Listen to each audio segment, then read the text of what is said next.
Well, let's go across to Pragya joining us right now. Pragya, good morning to you. How do we understand as far as the government on its way has been also saying that they are ready for a debate and discussion, and if they want, they can further extend it for a JPC for further scrutiny, with the union minister clearly coming out to say that we are not the ones who would run away from everything.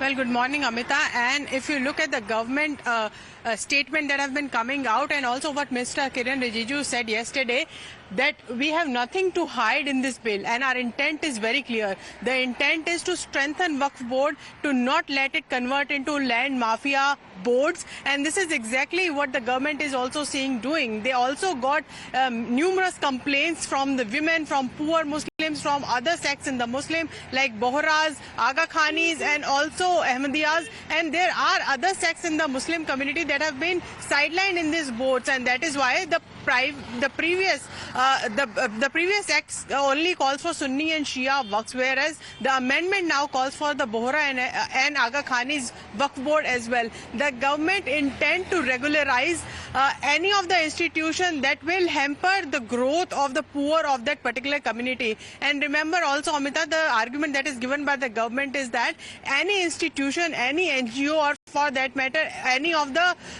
larger companies, and Waqf Board is the third largest land owning board in the country as well, in the world, I would say as well. So they are saying that if there is any NGO, any big company, there is a regulatory framework for that, and this is exactly what the government seems to be doing by bringing in these amendments, trying to ensure there is more transparency, there is more grievance redressal mechanism within these institutions called Waqf boards, and that is why these amendment. However, we had seen what opposition said. Largely the argument is that there is the intent of the government they don't trust, and obviously they want more participation in finalizing these amendments, and that is why Kiren Rijiju himself stood up and said that we are ready to send it to Joint Parliamentary Committee, which will have members from both the houses. There was a point-by-point rebuttal by Kiren Rijiju, who spoke at length about the bill and the changes that it aims to bring and the reasons why the government has decided to do so. Pragya, thank you for joining us with those details. On that note, we're slipping into a very quick break here. We'll be right back. Do stay with us.